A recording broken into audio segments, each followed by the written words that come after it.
ഇപ്പോൾ കഴിഞ്ഞ ദിവസങ്ങളിലൊക്കെ മാധ്യമങ്ങളിൽ വന്ന വലിയ വാർത്തകളാണ്. ഒരു American company Coro health care limited അവരുടെ ഔട്ട്സോഴ്സിംഗ് ഏജൻസി അല്ലെങ്കിൽ ഔട്ട്സോഴ്സിംഗ് ഓഫീസാണ് കൊച്ചിയിലുള്ളത്. ഏതാണ്ട് 900ഓളം പേരെ പിരിച്ചുവിട്ടു. അവരും കമ്പനികളും തമ്മിൽ ചർച്ചകളും കാര്യങ്ങളും ഒക്കെ നടത്തി, പക്ഷെ അതൊന്നും എങ്ങും എത്തിയില്ല. ഈ പിരിച്ചുവിടലിൽ കമ്പനി ഉറച്ചു നിൽക്കുകയാണ് എന്നാണ് വാർത്തകൾ. അപ്പോൾ ഡിവൈഎഫ്ഐക്കാരും SFIക്കാരും ഒക്കെ ഇറങ്ങി അവരെ ഇവിടെ വച്ച് പുറപ്പിക്കില്ല. വി വസീഫിന്റെയൊക്കെ വർത്താനം കേട്ട് കഴിഞ്ഞാൽ ഇപ്പം ഈ കമ്പനി അമേരിക്കയിൽ ചെന്ന് ബോംബിട്ട് തകർക്കും എന്നുള്ള ചില തോന്നലുകളൊക്കെ ജനിപ്പിക്കുന്ന രീതിയിലാണ്. ഇവർ ഇവിടെ വെയിൽ കൊള്ളുകയായിരുന്നു. ഇവിടെ ആശാസമരത്തിൽ പാവം പിടിച്ച സ്ത്രീകൾ ഇവിടെ എത്ര വെയിൽ കൊണ്ടതാണ്. ഇവിടെ PSC ഉദ്യോഗാർത്ഥികൾ എത്ര വെയിൽ കൊണ്ടതാണ്. ഇതൊക്കെ ഇവർ ഭരിക്കുന്ന സമയത്തായിരുന്നു. ഇതിപ്പോൾ ഒരു പ്രൈവറ്റ് കമ്പനി അവരുടെ കമ്പനിയുടെ ആ ഒരു പ്രവർത്തന രീതി പ്രകാരം അവർക്ക് എന്തെങ്കിലും ആശയങ്ങൾ കാണും, അല്ലെങ്കിൽ അവർക്ക് എന്തെങ്കിലും അവരുടേതായ ന്യായീകരണങ്ങൾ കാണും. ഇങ്ങനെ മുൻകൂർ നോട്ടീസ് ഇല്ലാതെ പിരിച്ചു അങ്ങനെ വിടുന്നത് ശരിയല്ല. എന്നാൽ പോലും അപ്പോഴാണ് ഇവിടെ ഡിവൈഎഫ്ഐക്കാർ ഇളകിയത്. ഇത് ഗുണത്തെക്കാളേറെ ദോഷമാണ് ചെയ്യുന്നത്. വെളുക്കാൻ തേച്ചത് പാണ്ടാകുന്ന ലക്ഷണത്തിലേക്കാണ് കാര്യങ്ങൾ എത്തിക്കൊണ്ടിരിക്കുന്നത്. അമേരിക്കൻ കമ്പനിയുടെ മനുഷ്യത്വരഹിതമായ നടപടിയെ നമുക്ക് വിമർശിക്കാം, പക്ഷേ അതിന്റെ ഫലം എന്താകും എന്നുള്ള കാര്യത്തെക്കുറിച്ച് ഡിവൈഎഫ്ഐക്കാർക്കോ SFIക്കാർക്കോ അല്ലെങ്കിൽ യുവ ജനപ്രസ്ഥാനങ്ങൾക്കോ ഒന്നും വലിയ ബോധമില്ല എന്ന് തോന്നുന്നു. ഒരു സുഹൃത്ത് എഴുതിയ കുറിപ്പാണ്. ഇവർക്ക് ഇനി ജോലി തിരിച്ചു കിട്ടുമോ? കിട്ടിയാൽ തന്നെ അവർക്ക് സമാധാനത്തോടെ ഈ കമ്പനിയിൽ വർക്ക് ചെയ്യാൻ പറ്റുമോ? കമ്പനി അവരെ സമാധാനത്തോടെ വർക്ക് ചെയ്യാൻ സമ്മതിക്കുമോ? പ്രതികാര നടപടി ഉണ്ടാകില്ലേ? ഇത്തരം ചോദ്യങ്ങൾ കൂടി ഇതിന്റെ ബാക്കിയായിട്ട് നമ്മളൊന്ന് ചോദിക്കണം. ഇപ്പം സമരം ചെയ്ത് നിർബന്ധിച്ച് തിരിച്ചെടുത്തു കഴിഞ്ഞാൽ അവരെ അവിടുത്തെ മാക്സിമം വർക്ക് ലോഡ് കൊടുത്ത് അവരെ ബുദ്ധിമുട്ടിക്കാനുള്ള സാധ്യതയുണ്ട്. അവർ കുറച്ച് കഴിയുമ്പോൾ സ്വയം റിസൈൻ ചെയ്ത് പോകാനുള്ള എല്ലാവിധ സാധ്യതയും തെളിയുന്നുണ്ട്.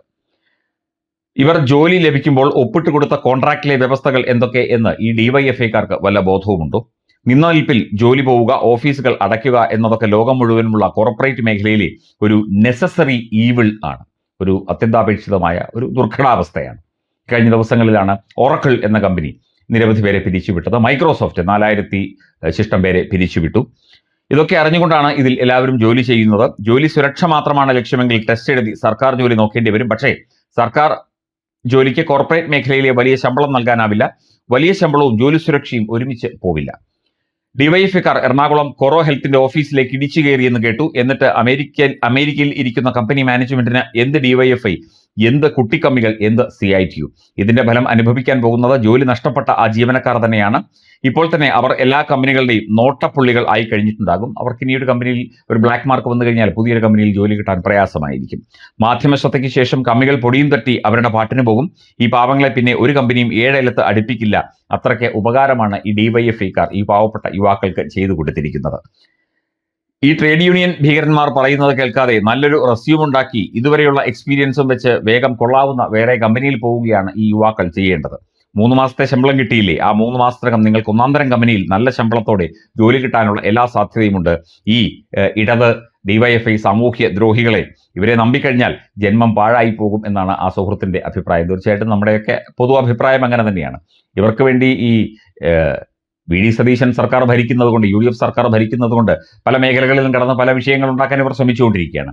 ഈ PSC വിഷയവുമായി ബന്ധപ്പെട്ട ഇത്രയും വലിയ തട്ടിപ്പ് ആരോപണങ്ങൾ ഉണ്ടായിട്ട് ഒറ്റ ഡിവൈഎഫ്ഐക്കാരനെയും യുവജന പ്രസ്ഥാനക്കാരനെയും കണ്ടില്ല അതിനെതിരെ നിൽക്കാൻ, അല്ലെങ്കിൽ PSCക്കെതിരെ നിൽക്കാൻ. കാരണം അവരുടെ സർക്കാരിന്റെ കാലത്ത് അവർ വെച്ച PSC അംഗങ്ങളും മറ്റു കാര്യങ്ങളിലുമാണ് ഈ ഒരു പ്രശ്നവും ആരോപണങ്ങളും ഒക്കെ ഉണ്ടായിരിക്കുന്നത്.